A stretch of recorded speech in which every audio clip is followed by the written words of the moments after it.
Hey everybody, this is Josh Reeves with Dr. Barry Ebert. How are you doing today? I'm doing great. Great. Doing We're great. here Mile High Church, enjoying a day here at the office, and I'm preparing some work for a class I get to start next week here, August 6th, on the wisdom of Martin Luther King Jr. And thought it'd be great if we talked a little bit about it. Yeah, we'll kick it around a little bit. I think it's great that you're bringing his wisdom and his philosophy into the house here because he had a lot of good talks, hmm and it's good to kind of dive into those and see what he was talking about.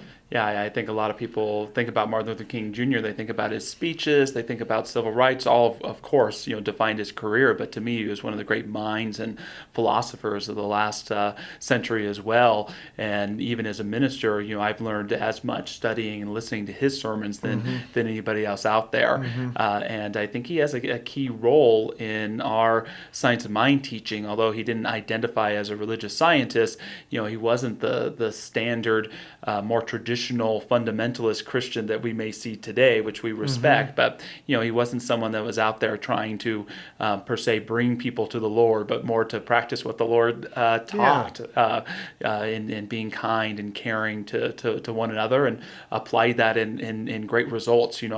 I love spiritual teachers, but I'm going to always have a little bit more stake in those who bring it into the world and make something happen versus Yeah. sit out there and just write a book or two. Well, I think he was committed very much to social justice, and I think that's very much a Christian stance, going back to Jesus. Of bringing the society to a higher level and bringing more people in, making things more available to more people, and going beyond the tribes that we find ourselves in Mm-hmm. all the time. And I think that was a big part of his teaching as well, and trying to uh, adhere to the principles of nonviolence and Mm-hmm. to enact social change in an appropriate way. And I think, yeah, I think it's a great message for our time.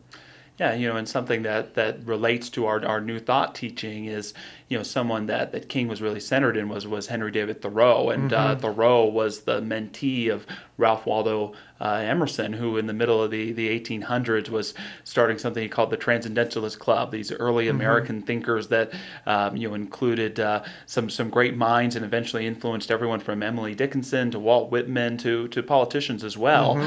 And Henry David Thoreau, it started off one day he didn't want to pay his taxes, and so he thought it was unjust, and so he wound up having to go to jail for it. But as he was growing in his career, he was seeing this great injustice of slavery, Yeah. and was pointing out to people an idea that King really took to heart of, when a law is unjust, it's against your own conscience not to stand up against it and Mm-hmm. speak out against it, and to do so nonviolently but with clarity. And so King really studied that. And one of the things that was going on back during Thoreau's time was the fugitive slave law. So you had these new states, these new territories coming about in America, and the more northern states, they didn't want slavery to be legal there, and yet there was this desire of the government to try and keep everybody happy and together. And so Mm-hmm. one state may say that you can have slavery, and another state may say that you can't. And one of the things they did to compromise is some of these new territories, they had what they called the fugitive slave law, which is if a slave ran away from a state where slavery was legal into one where it wasn't, You had to bring them back. legally you had to bring them back. And so this was abhorrent to people like Thoreau and Emerson, and they started bringing in Frederick Douglass, all these amazing figures to start talking, and really kind of had maybe the first great civil rights movement in the United States that eventually led, of course, through great conflict and blood, to the Civil War and the Yeah. Emancipation Proclamation. Yeah, and I'm doing quite a bit of reading about that now, about Lincoln coming in, becoming president. And he got elected in November of 1860, and then he was inaugurated in March of 1861. And by the time he was inaugurated, 7 states had seceded. They had already formed the Confederacy and had their president, Jefferson Davis. And, we think in our time that this is the most divisive that things have ever been, and that's not true. Mm-hmm. And these are issues that we've dealt with for a long time, and it's really us up to us to keep evolving. And I think that's what King was urging us to do. That's what great spiritual teachers urge us to do, to individually evolve, but also evolve as a culture and as a society, and to make our society more just, and to stand up and to make that happen. Yeah, and what I love about King, and what we'll talk about in the class, is he did that not by trying to divide people further, but by bringing people together. And so he took this idea of Thoreau's civil disobedience, and then later on, Gandhi, who was so inspired by Thoreau as well, he started following his satyagraha teaching, this idea of practicing non-violence and loving your enemy or your opponent, we might say. And one of the things I love about Dr. King is he wasn't there trying to demonize even people that were racist, even people that were pro-segregation. I love a story that he tells in one of his sermons of being in jail, and he's saying, "Oh, I always like to convert in jail," and he calls over a white police officer, he calls over some other prisoners, and they're talking about the white-black issues, and the guard is talking about how segregation is important to keep on going, and King asks him some question about his life and his salary and things like that, and comes to the conclusion, brother, you should be marching with us.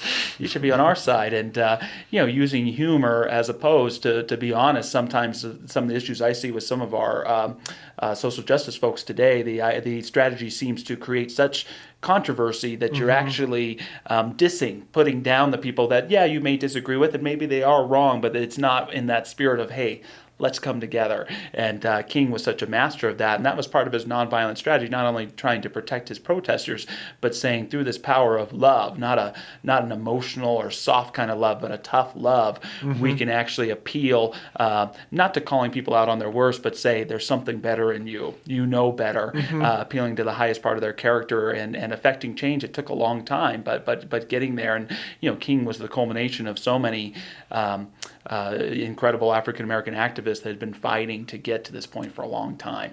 Yeah, well, we're both baseball guys, and Jackie Robinson got to work with Martin Luther King too, and Martin Luther King said that his the work that Jackie Robinson and Roy Campanella did of breaking into baseball really was a big influence on him in terms of how we could move forward if you had great people who could hang in and do that kind of work. And I think that that in his time we see these same issues coming up over and over since the foundation of this country, and it's something that we've been given the mechanism to heal these things. We've been given the mechanism of a democracy, of a way of government that we can all participate in, and I think these leaders call us to step into that in a nonviolent way. Yeah, and through owning it as well. I think when we look at something as terrible as slavery in America, we often think of it as the great black eye in our country. But I think what we forget sometimes is those Africans who came here came to fulfill and embody the American dream, perhaps more than any of us. You have folks that were brought here against their will, and yet who realized a great amount of freedom, a great amount of independence, a great amount of heart through incredible struggle, and still going through so much of that struggle today.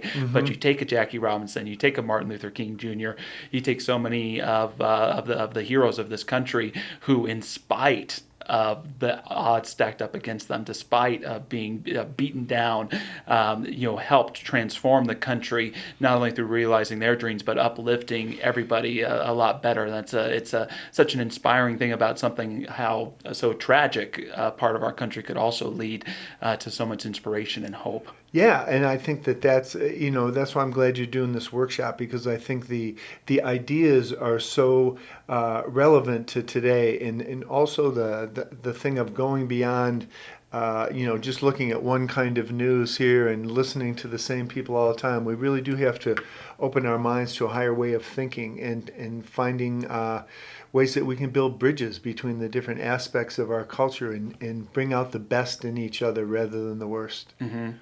Yeah, I think that's the goal, and part of the history we'll be looking at the classes. One is this one that connects to New Thought, to our own teaching, that goes back to Emerson and Thoreau and the social action aspect that they had. But I'm also, someone who really admires the African American story and African American spirituality, which is so embodied by King, which, like I said earlier, is kind of different than the more standard that we see today. And someone who I idealized so much, who was a big influence on Dr. King, was Howard Thurman. And Howard Thurman was the one that went to India and met Gandhi and learned from him. And Thurman tells a story of sitting down with an Indian man who really questioned him and said, "Here you are, you're from Africa, you're a part of the American country, but even as slaves, how could your people take on the religion of your masters?" And that kind of struck me when I read that, and I said, "Yeah, that's something else there." Absolutely. And Thurman kind of replied that us slaves, my people at the time, his grandmother had been a slave, so he communicated regularly with her, is that they read the Bible, and I know you just finished teaching a class here on the Bible, and they didn't see what more of the traditionalists were seeing there about salvation and things like that. They saw the story of a Jewish people who were enslaved, and through things like the Psalms, which would eventually develop into gospel music and things there, they saw their own story in there, and so they identified with a different kind of Judaism, a different type of Christianity, and used that to inspire themselves and inspire the country, and of course kept elements of the traditional African religion and things like that. But it was an amazing thing to listen to how he explained to that gentleman from India how they had taken on that religion, but not to be oppressed by it, but to transform it in an incredible way. And I think we find that in King's philosophy so much, of taking a philosophy that some of us have experienced, have been used to oppress people, or used to stop moral progress, or used to try and say I'm right and you're wrong, and if you don't accord to what we're teaching, you're perhaps not following the right way. And I mean to be as respectful as possible when I say that, but King used it as, hey, this is a philosophy that can be for everybody. He even said, Gandhi was a Hindu, but he said that Gandhi was the greatest Christian he ever met, because he actually was practicing Jesus' teachings. Yeah, and I love, King did a great story about traveling down that road where, the Good Samaritan, the story may have taken place, and going, down towards the Dead Sea and the dangers that were available on that road for people, and just talking about the courage that it would have taken for somebody to stop, and the courage that it takes for us to evolve our culture and for social justice to move forward. And I think that's part of his thing as a minister that I really loved about him. He was calling on people to a higher standard, and in really following that code of moral ethics that Jesus put out there, and to live that way, not to just think about it or talk about it, but to live that way. And I think that's why he's a gift to our teaching.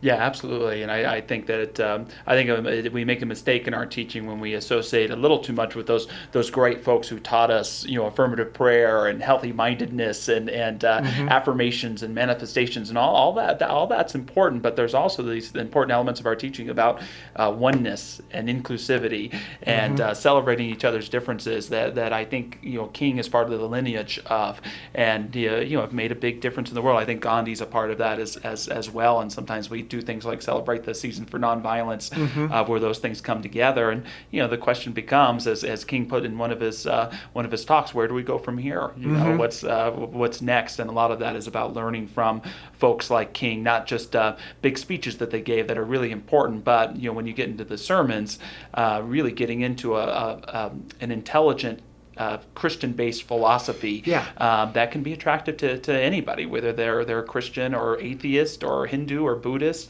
or New Age woo-woo hippie. It can apply to all of us. Well, how does spirituality show up in our lives, and letting go of the idea that there's a separation about who we are on Sunday morning when we're all dressed up and going to church, and who we are on Monday when we're at our jobs. And I think that's the kind of spirituality and religion that King was talking about making it work in our lives and having this as a moral code that we live by all the time. And I think that's the gift that he's bringing forward.